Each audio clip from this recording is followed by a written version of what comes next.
Welcome on into the Utah Blockcast. I'm Steve Bartle, Utah Insider for KSL Sports. We've got a doozy of an episode to get to, so I enlisted some help. Andrew Crowley, probably better known as RunninHoops, the man, the myth, the legend himself, joining me on the podcast.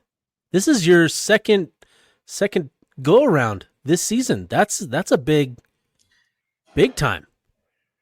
Yeah, here we are again. This time not talking about wins. So there's a lot to dig into. Didn't think we would be doing it this soon, but here we are with 4 games to go. We've got a lot to get into. Yeah, so Utah has decided to make a change with the Utah basketball program. Mark Harlan announced today that he is making a change in leadership and has fired Craig Smith as the head coach of Utah men's basketball. And now we'll move forward with Josh Eilert as the interim head coach.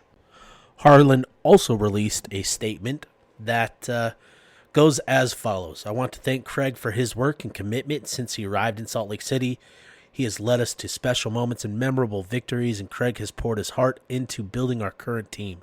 However, we have greater aspirations for our men's basketball program, both within the Big 12 conference and nationally, and our expectation is to regularly compete in the NCAA tournament. After evaluating our program under Craig's leadership, I believe a change is needed to get us where we want to go. The time is now to begin that process, and we will surround Coach Eilert, the staff, and our student athletes with support as they continue with their season. We have continued to invest in our men's basketball program, adding staff, increasing compensation, and significantly enhancing NIL opportunities with our partners for our student athletes, and our investments will only grow. I am confident that our national search, which has already begun, will lead us to the right coach to take our storied program back to national prominence. We wish Craig and his family the very best.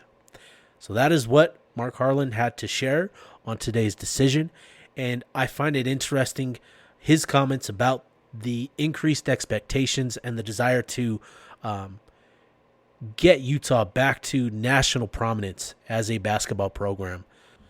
So, Andrew, I would just be curious, to get your thoughts on, how you reacted to the news. We both got a text early this morning that kind of let us know this could be coming, and yet, still kind of surprising, just given the timing. And so, with everything that we've now learned and that you've learned, the statement that's been released by Mark Harlan and Utah Athletics, just what's your reaction? What are your initial thoughts on the decision to move on from Craig Smith?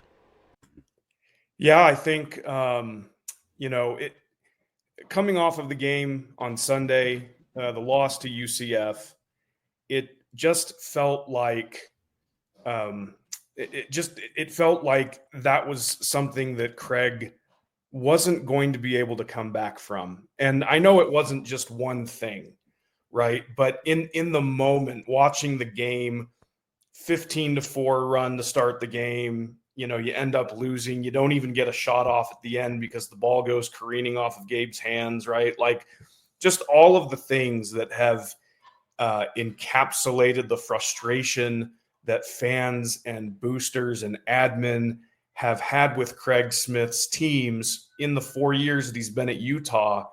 To me, it just all kind of boiled to the surface yesterday. And so, this morning when we started to hear rumblings that a move might be made, in season, I just wasn't super surprised.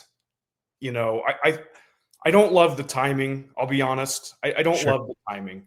We're a week out from senior day, right? All these guys that Craig has recruited and put his time into and all that stuff. But I wasn't super surprised that the move happened, and it honestly didn't catch me off guard as much as I thought an in-season firing of Craig Smith would, when I allowed myself to think that was a possibility. Right. So for me, it wasn't terribly surprising. Again, you feel bad for all of the reasons that we've, talked about, but not super surprising, I guess.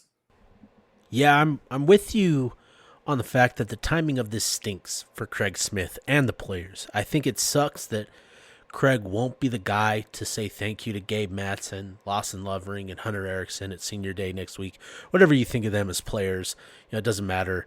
Just speaking specifically to the relationship that he has with those players, that sucks. And frankly, it also sucks because Craig, I think genuinely poured his heart into this program. Even in spite of the lack of belief in him from the moment he was hired, he was never the guy for Utah fans. But he continued to pour his heart into it, and I think, he did things his way, right or wrong. But he did his best and tried to revive Utah basketball in a way that I think he felt it needed, and I respect that, and I think he deserves credit for that. But at the same time, I think there's room for criticism in the sense that he didn't adapt and didn't adjust and didn't change course, right? And I think those are sort of the criticisms there. From Utah's perspective, I think the decision. I think it's clear that the decision was not made recently. I think were a mounting number of issues and frustrations behind the scenes, and the loss to UCF just sort of finalized the nail in the coffin.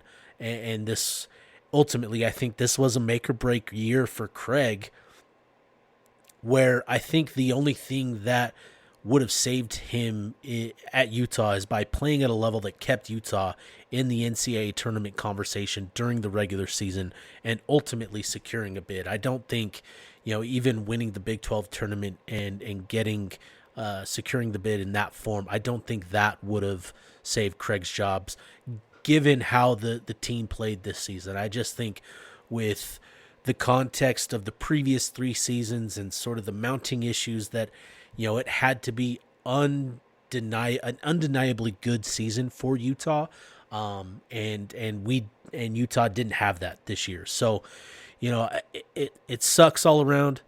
It stinks, and yet I think for Utah and their perspective, I think the timing just made sense to allow them to get a jump on the process and get the hiring process started.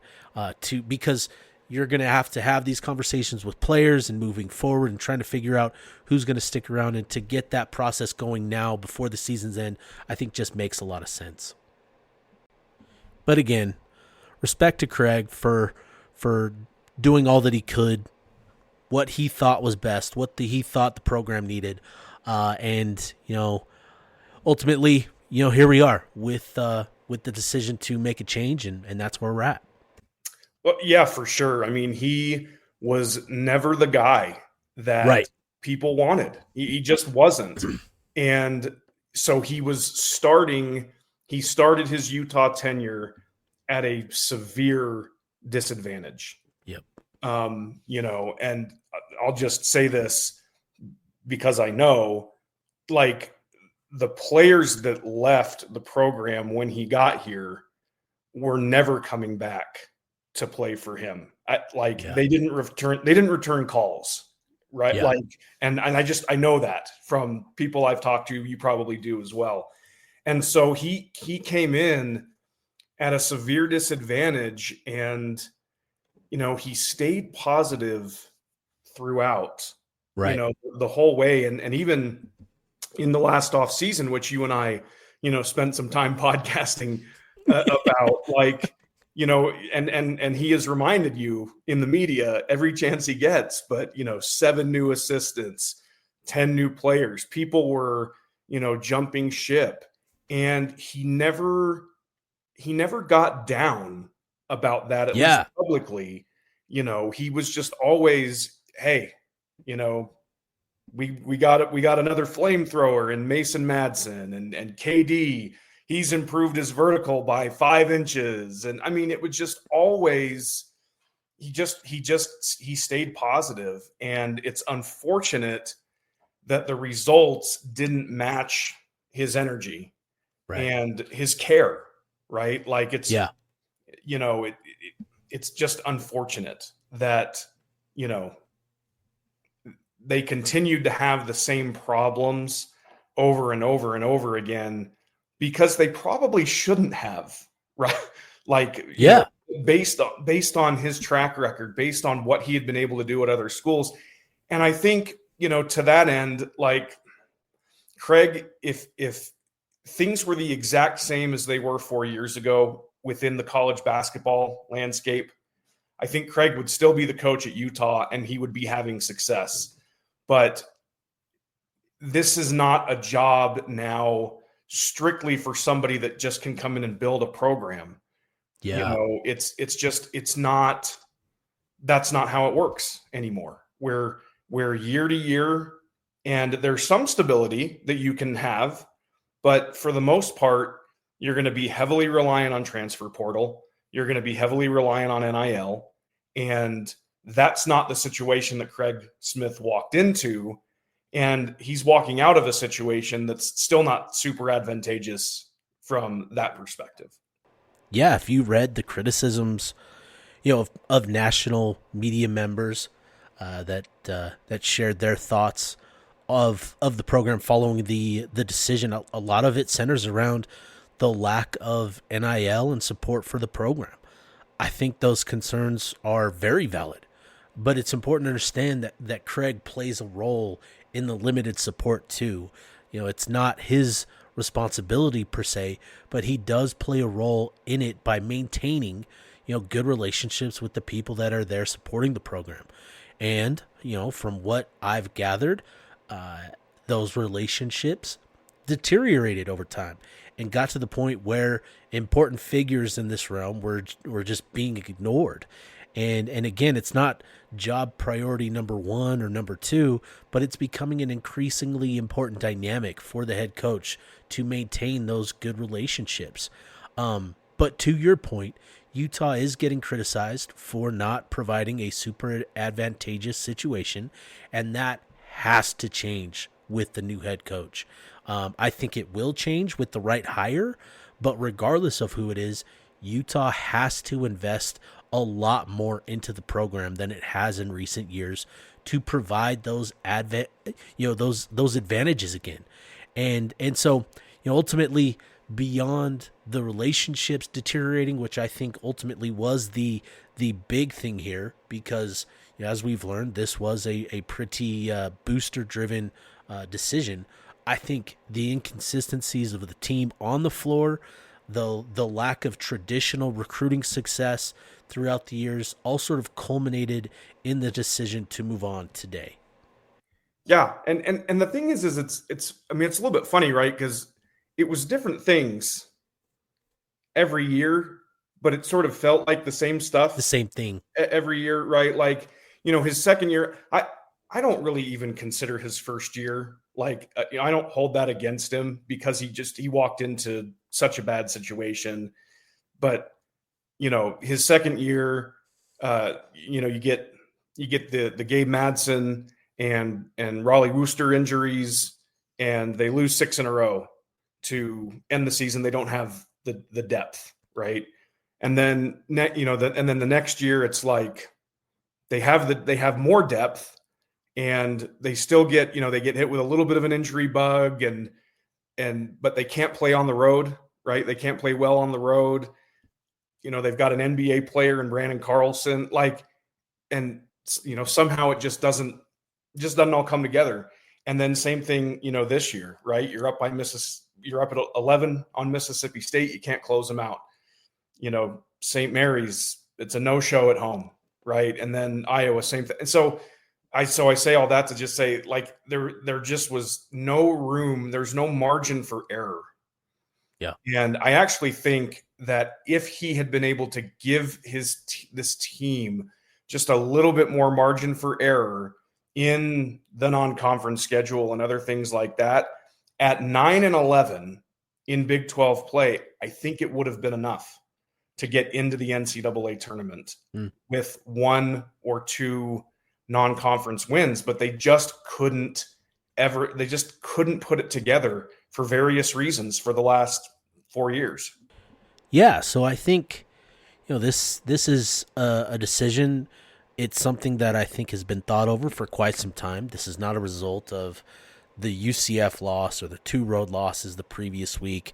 I think this is the culmination of a lengthy decision weighing process.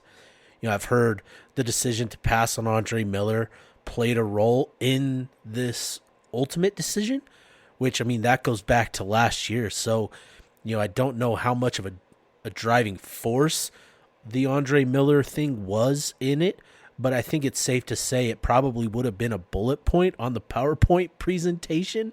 And I think, this has obviously been something that I think decision makers and the people involved in it all, have been considering for a really long time. And so all of it just sort of culminating into the decision today. What do you think, or what do you make of when the decision was made and the process and all of that? Yeah, I mean, I think you mentioned the Andre Miller stuff, that percolating all last summer Mm-hmm. was not good for Craig No. in the sense that people got their hopes up, right? Like when that stuff started to trickle out, people got their hopes up that a legend was going to return to the program.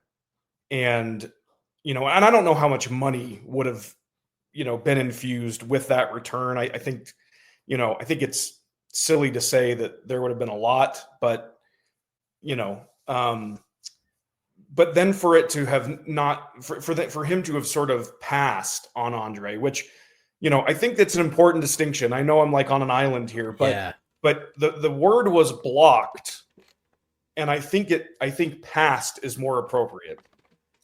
But all that said, I think that sort of started the vote of no confidence among the boosters and potentially among some of the former players and by extension the fans.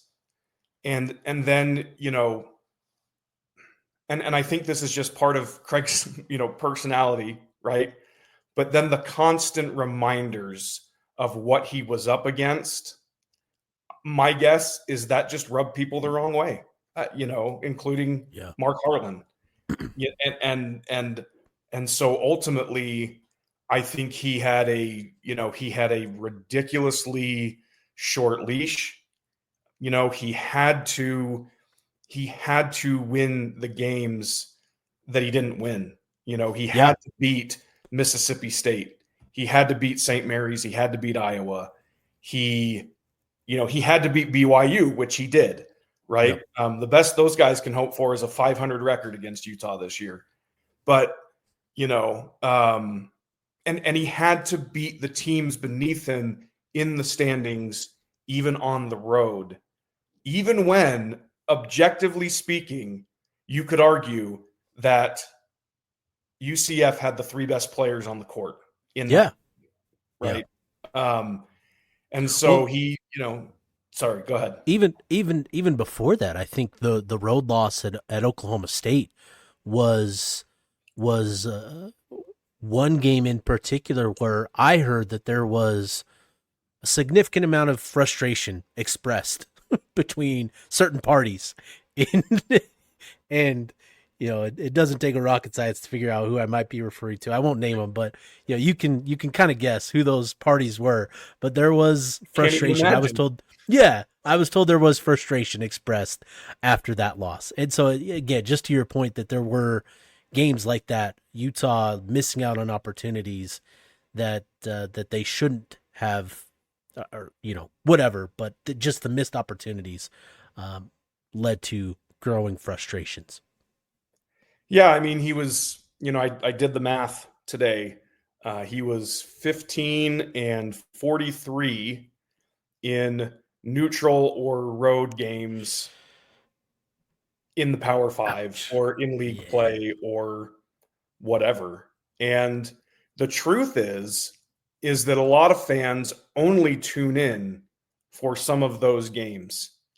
And when you're losing all of them or most of them, it's just, you're just never going to get people to fully buy in to what you're doing, even if your team is trying really hard and even if they're improving, day by day and getting better and there are signs of life, like, and we talked about this on the Discord, like you're only as good as your last win or loss.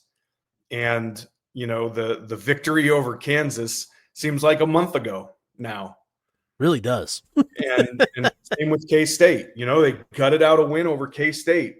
And all of that was just made completely null and void by losing at Central Florida, which, again, has some guys. Right. Yep. And I think that has been an issue that's plagued Craig and his teams at Utah, where you get a nice signature win. You get a win over in Arizona in December. You get a win over, I don't know, what, UCLA or USC, but you're unable to parlay that, afterwards. And Right. and I think that was just a growing issue. And ultimately, I think, all right, so I think we need to switch gears here. We've been, somber, and for a good reason. Obviously, this sucks for the players, and it's not an easy situation for them to be going through. So, you feel for the players, but I think we need to switch gears. I think there is reason to be really optimistic here about the change in sort of the long-term future of the program. As I've talked to sources today, and I wonder if you've experienced the same, but there's been this undertone of excitement with the change. All indications point to Alex Jensen as the guy, and frankly, if he's the hire, the undertones it makes sense. I think the fan base is dying for excitement and for hope. I believe there's motivation from important supporters around the program to get it done, because I think there's just been this realization maybe that Utah can genuinely compete in the Big 12. How can you not feel that way after watching Craig, battle for 500 on a dollar store budget, and what might happen to the program if we get a Utah guy in here, somebody that has a strong track record as a coach, and a more supportive fan base behind him. I think that's the hope anyway. And obviously, we'll see how this plays out. But everything so far points to Alex Jensen, and I think there's genuine excitement and hope that this can get done. I think that you're always going to have some hope that's associated with bringing in a new coach, right? Even the Jason Beck hire this offseason in football, right? That brought with it some hope. I think that there are so many other issues that also need to be resolved this offseason with regard to, sort of the 360 view of the basketball program. But having somebody in place that people can rally behind is certainly going to help your cause, right? Yeah. And, just I think the fact that they did it now, like you said, like the timing's crummy, but like when's the timing ever right to dismiss somebody from their job?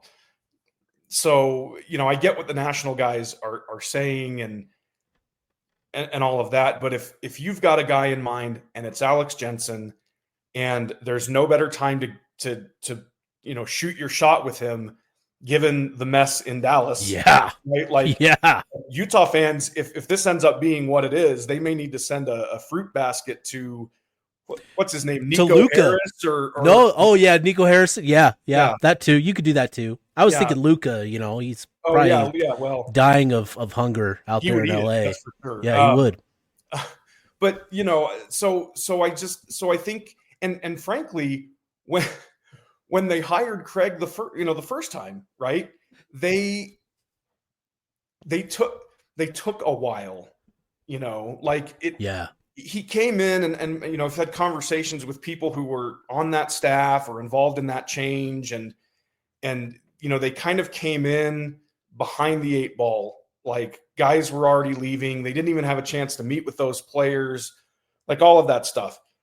So if you're Utah and you've got your guy and you think you can get him, right?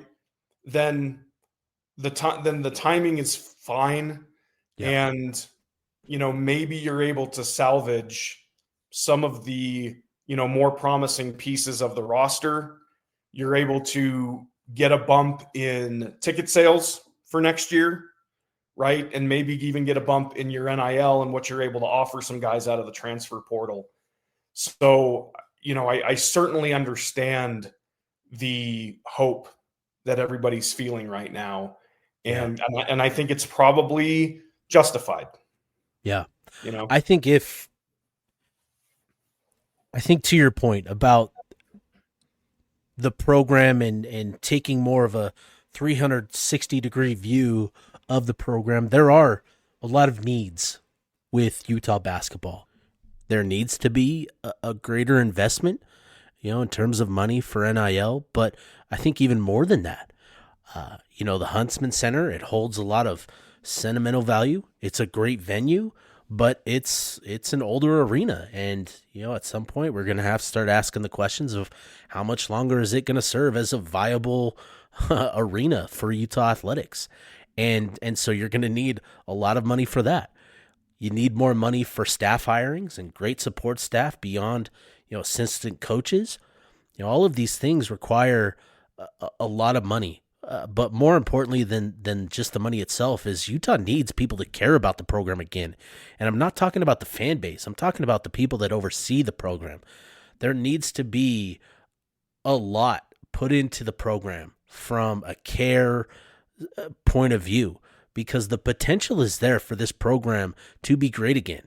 And, I think Alex Jensen could be key to that. He can be sort of that the knight in shining armor, the guy to show up and generate excitement and rally the troops per se. I think Jensen can absolutely be that for Utah. It's vital that Harlan and the people around the program that support it, that provide it what it needs to succeed, have to get it done, because if you don't, the fan base is just going to revolt on an epic level. I mean, it would be crazy what would happen if they don't get this done.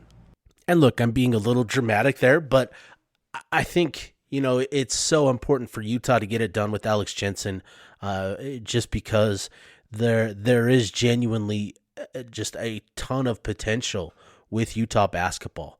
And, I think if Utah gets into it with Alex and he decides to pass on the opportunity, I think that there are a number of great other candidates, that Utah could go after and still ignite a lot of excitement for the fan base.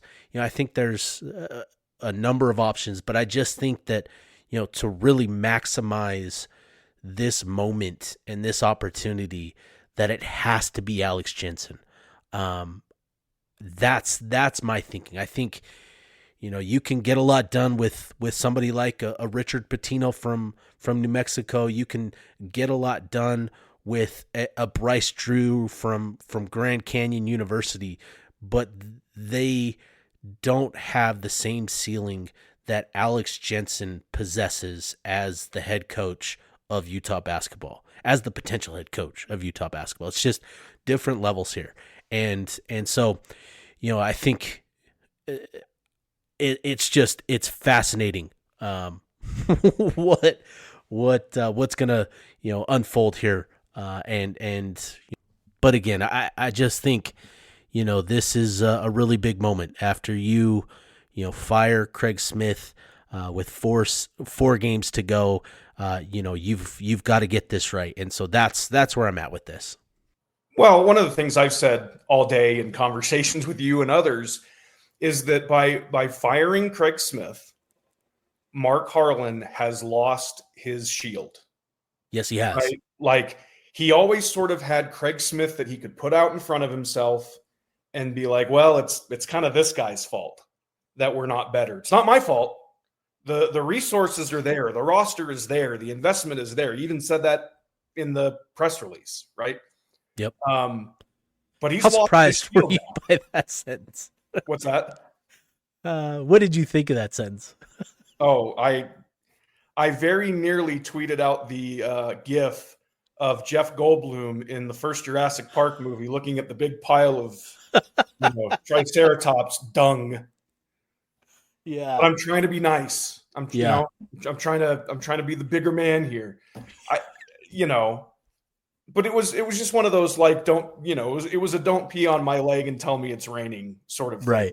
Right. But again, so if this doesn't work, whether they are unable to get a deal done, or they even struggle for a year or two with Alex as the head coach, all of the focus is going to go squarely onto Mark Harlan, because the fans will have gotten what they want, right? They've got their guy. They've got Alex Jensen, and potentially, I'm sure we'll talk about this, but potentially Andre as in some capacity in the program, and whoever else, right?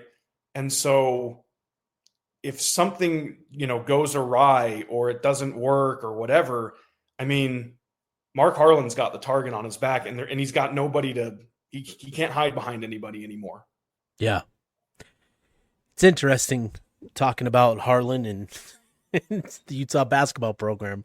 It's an interesting topic, to say the least. But I mean, his show of support on Sunday morning was just, I just couldn't believe the kiss of death is what it was. That the team didn't rally behind that good luck. Wow. It was the curse. He knew what he was doing. He knew what he was doing by sending that tweet. He 100% knew what he was doing. You're not fooling anybody, Mark. Look at this tweet. Do you see this tweet? I have been supportive this whole time. The whole time. Sorry, go ahead. Yeah, no, you're good. You're good. But no, I think this is a very important moment for Utah basketball. Got to get this done. I think this is just an absolutely crucial, pivotal moment in its history as it's trying to get its legs under itself in the new Big 12. Well, and I think that it's and this is going to sound super cynical, and I don't mean it to sound cynical, but I think it's also a little bit of a look over here moment for Mark Harlan. And like if Utah is in the process of hiring Alex Jensen as the season is wrapping up and they're not in the NCAA tournament, you're still going to have your fans engaged and excited about the program that is closing in on a decade of being out of the NCAA tournament. Yep. While the NCAA tournament is going on.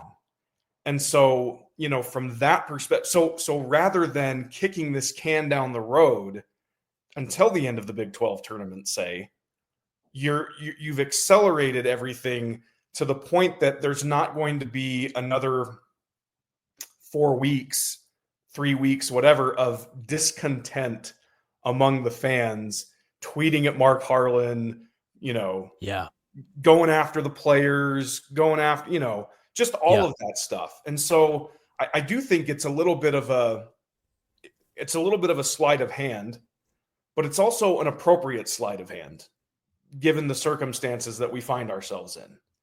And so, I'm with you. They've got to, by hook or by crook, they've got to get this done and then start to build everything else from there and make some other really strong hires in game day operations and NIL and general manager. And I mean, I don't know what, we don't know what's going to happen with the current group of guys that are there. I think there's a case to be made to keep some of them, but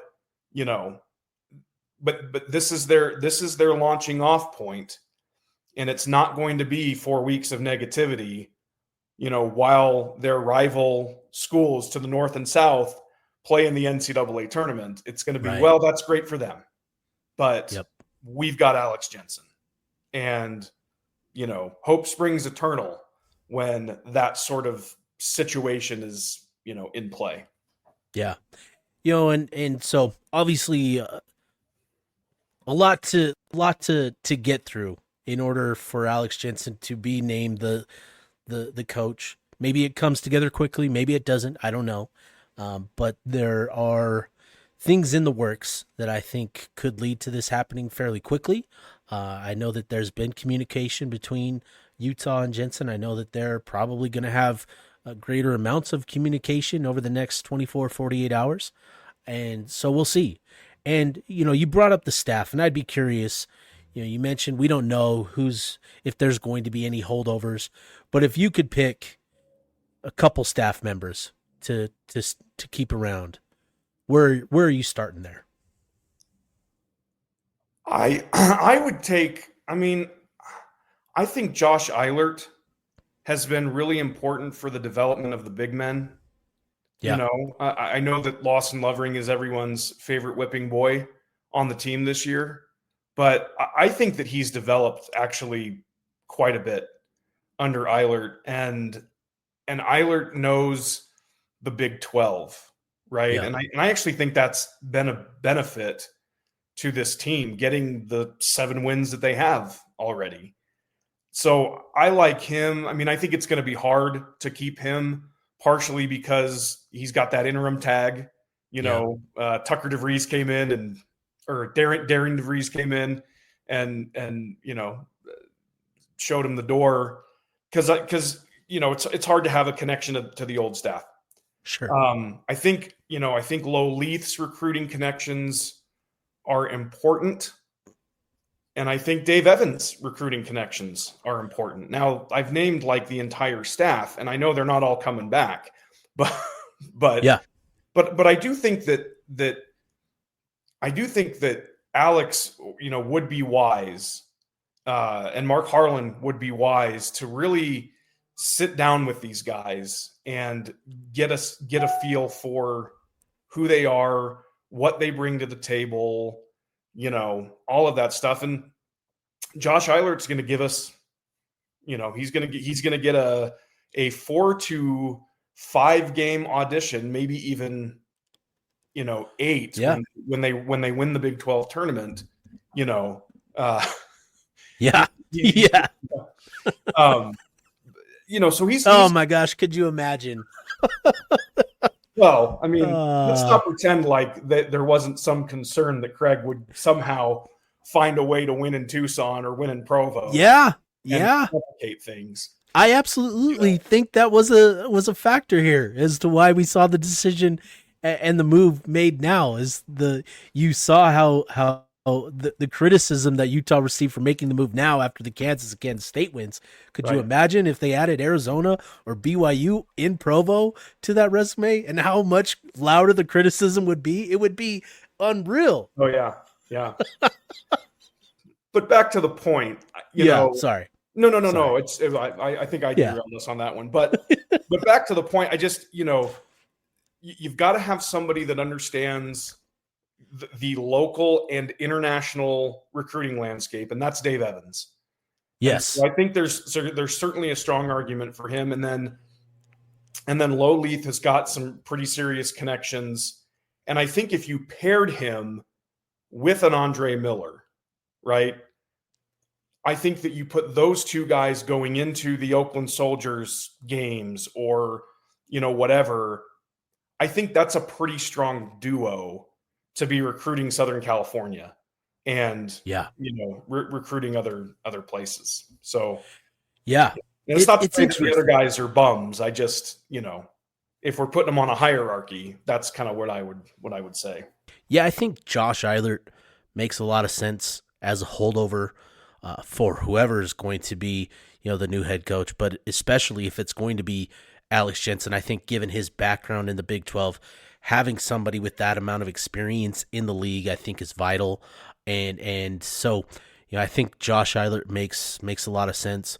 And Alex being a big man coach in the NBA and Josh being the big man coach,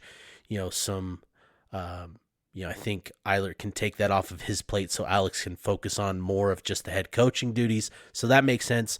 Evans, given his ties within the state and out of state and internationally, I think also makes a lot of sense. Lo Leith is somebody that I feel like if Utah brings on Andre Miller, that combination would be pretty lethal. But I'd be curious to learn, assuming that Alex Jensen, is ultimately named the guy, what sort of personal connections does he have? Does he have any staff members that he wants to bring to Utah?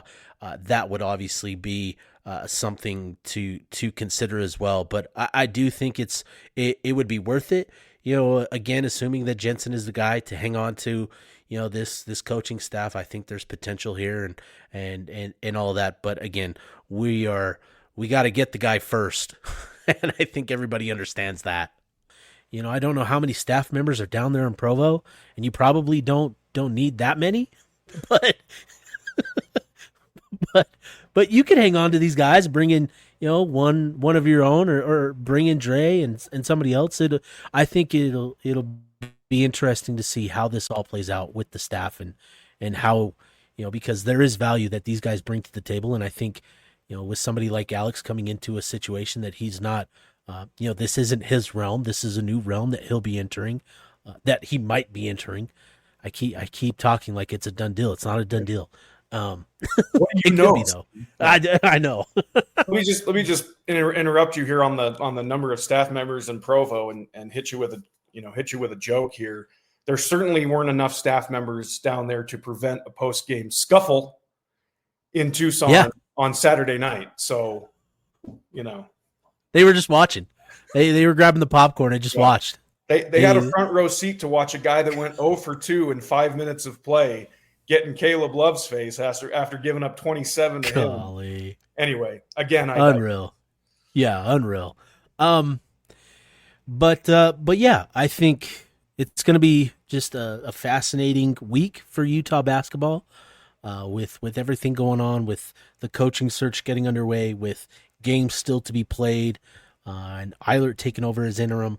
What should be the expectations moving forward with the season, and then as we get into the off season with the transfer portal, and how much does a hiring impact how those processes play out? Yeah, so that's an interesting one, because I know that one of the early kind of reports that was out there was that partially this move was made partially for roster retention and to sort of have those conversations with the guys, maybe actually learning something from the last time they did this. Yeah. So so I think obviously you've got to get your guy in place and get him in the room with those players as soon as you possibly can. I guess the transfer portal window now opens for them. It does. Right. And so it's going to be 30 days from today. Plus by the time that 30 days hits, we'll be into the off season, right? The transfer portal opening. And so you can imagine that, teams are already going to be hitting these players or their representatives up. Right. And so, honestly, I think that by making this move now, they've pretty much said, we don't have any expectations of this team for the rest of the year. Yeah. Right. Like, for better or for worse, if they go 2-2, if they win their home games and lose their road games, great. If they win 2 games in the Big 12 tournament, that's fantastic. If they get to the NIT, they probably would turn down an invite, I would imagine. But I think as far as, expectations goes, like, we're riding this thing out, and whatever happens is going to happen. But I think the analysis portion of the season is kind of over, just in that I don't think it makes a difference what happens in these last 4 games. Right. But in terms of going into the offseason, going into the transfer portal, you got to have your guys in place ready to hit the ground running and get some, make some moves. The scholarship count is moving to 15 next year. You've got, 4 or 5 seniors on the team, and then one guy committed out of JUCO. Like, there's a lot of work to be done, Yeah, and I wouldn't expect any. And I don't know if you want to touch on this or not on this episode, but I wouldn't expect any player staying or going as a home run, as a guarantee either way. yeah, Right. yeah, Like, whether it's Ezra or Keanu or any of these guys, I think they're going to look at their options. I think the new coaches are going to look at their options. Like, we could legitimately have 15 new guys next year totally. on Yeah, the team. yeah, And that wouldn't surprise me at all. yeah, So, but I think, I know we keep going back to this point, but like, getting your guy in place is just so critical, and doing it in a timely manner. yep, Now he doesn't have to fill out his staff necessarily, but just having the guy that you can point to, even to your 2026 guys that are coming off of missions, even to your yeah, 2026 high school guys, the in class in the state of Utah class in 2026 is so strong yep. that you need as much time as possible to start making inroads with those guys, and then start evaluating what you need on this team to be competitive next year in the Big 12. Yeah, I think that's a very, very good point. That there is nothing is off the table with this roster, right? I think you would love to see Jake Wallin and Keanu Dawes come back, because these guys seem like two guys that care about Utah, but you don't know, right? And so I think even for them, you don't know. So you need to get somebody hired as soon as possible to have those conversations with these players, and so that's key point number one with this in getting somebody hired, is retaining as much of this roster as you potentially want, which will be key, because you're now going to have to recruit 6, 7, 8, 10 spots, maybe more, and that's going to require a lot of work. And then two, you brought up the 2026 recruiting class, and there are a number of really good players. A lot of players in the state are considered blue chip talents, and you look at Wasatch Academy, you look at the Utah Prep Academy. These are programs that have really good talent, and the sort of talent that Utah needs. And I think getting somebody in here as soon as possible to give them that exposure to these players, and that's going to be fascinating too with whoever comes in. How much of a change do we see on the recruiting front? That is something that I'm particularly interested in, because we know that Craig kept things close to the vest.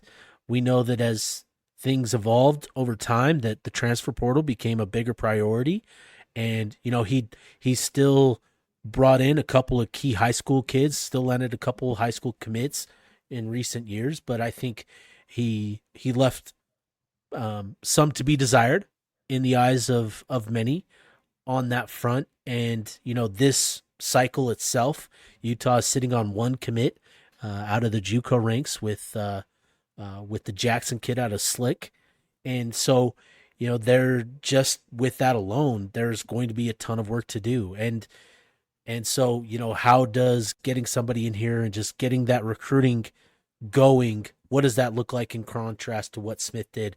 That's something that I'm interested in.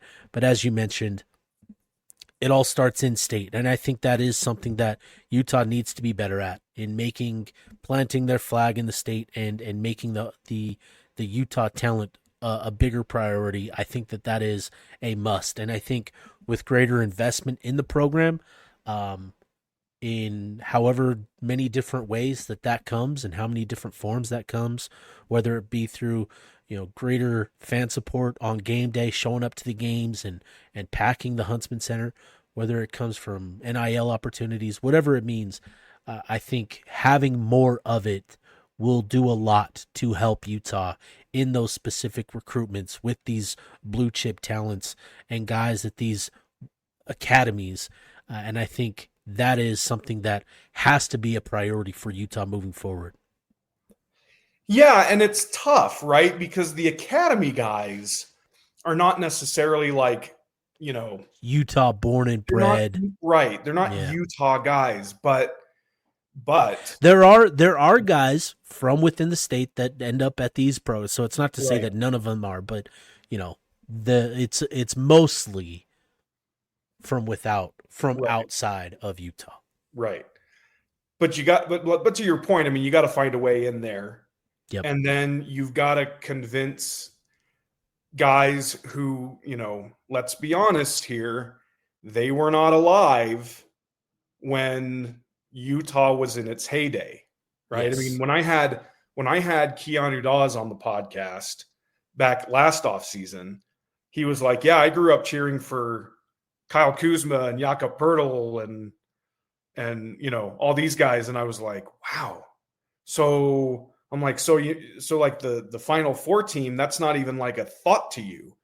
And I think that's one thing that there will be a little bit of a learning curve here for some of these players in the state. They gotta learn who Alex Jensen is and was and what he meant to this program.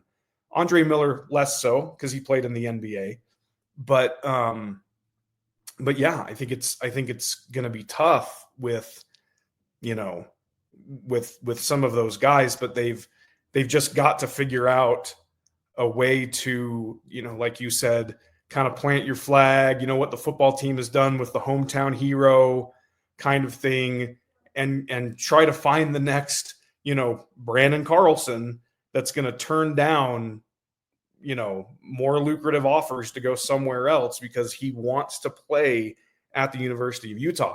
I think they have that in Jackson Johnson if they can hang on to him.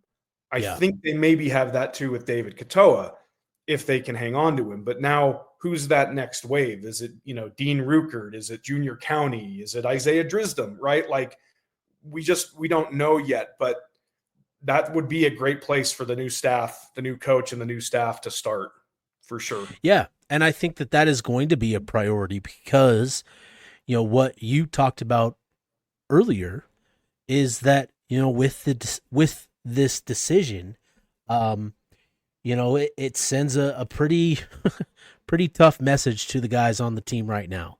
And so, for the new coaching staff coming in, that has to be getting out in front of these guys and sharing the vision with them of what you want Utah basketball to be. That is going to be absolutely vital because, a lot of guys on this Utah roster, are probably feeling some type of way about the fact that this decision was made now. And, there's relationships with players beyond, classes, right? These guys come up in similar AAU programs and, there's a lot of relationships and connections and communication between people. And so, for the new head coach, that has to be a top priority is getting out in front of these players, these recruits, their programs, the AAU programs that they play for, and smoothing over concerns and worries about the support of the program. I do think that Utah basketball, I think there's a lot of room for growth and for greater investment and greater involvement and support. And I think, again, this gets back to the point that we made earlier that you have to get this right. You have to get your guy. And because if you don't, it's going to get real ugly real quick in a number of different ways. So again, it all comes back to that point that, now it's up to Utah to get the job done and hire the right guy who we all believe is Alex Jensen. And so we'll see. But Andrew, just a couple, I guess, just to wrap it up, any final thoughts before we end this one? What a day. Well, again, pressure's on Mark Harlan to deliver, Yeah. right? Like this is like, we'll use a football analogy here. This is like having the top, 1 or 2 draft pick and needing to get the quarterback right. Yeah. Like, the pressure is on him to make the right choice here, a choice that seems obvious to everybody, right? And so he's got to close the deal here. Yep. And then it is incumbent upon the people who said, you get the guy, I'll give you the money, to give him the money. Yep. Gonna need it. You gotta have more than $2 million in NIL next year. Yep. Right? Like you've got to bring something to the table, because as fans, and we talked about this earlier, we see through it, right? We see through some of this sort of feigned support that we've seen so far. Like they've got to be able to point to something and say, this is how we're supporting this program. And not to bring up the guys, down south, but like they had a puff piece in ESPN a few weeks ago when they were playing, I can't remember who, Baylor, where their boosters were quoted as saying, we're not going to be outbid, right? Like they are very much out in front and saying, hey, this is what we're going to do. And then they're delivering. Yep. Right. And I think Utah needs to take a page and do that. So yeah, I think you're spot on there. I think this is, like I said, a big moment in Utah basketball history, and they've got to get it right. And if they don't, it's going to get ugly. So, Andrew, I appreciate you hopping on, joining me for this one. Nobody else I would have rather podcasted with to do this. So we'll wrap this one up. Appreciate you. Make sure to let the people know where they can find you. If they don't already, they should, because you're the greatest. Well, thank you. Yeah. At RunninHoops on the socials. I'll be putting out kind of my own emergency pod on this subject as well. It'll cover a lot of what we've covered already, but I'm sure there'll be some fresh ideas in there as well. But yeah, at RunninHoops over on X and wherever you can get a podcast, it's the RunninHoops podcast, and we'll be here for you all throughout the coaching search, throughout the rest of the season and off season. And, hey, let's go shock the world in Tucson on Wednesday night. We'll end it on that note. Let's go shock the world. Let's go shock Tucson. That's right. Anything is possible if you can win in Tucson. Anything. Especially if you have the ref on your side. Okay, I'm done.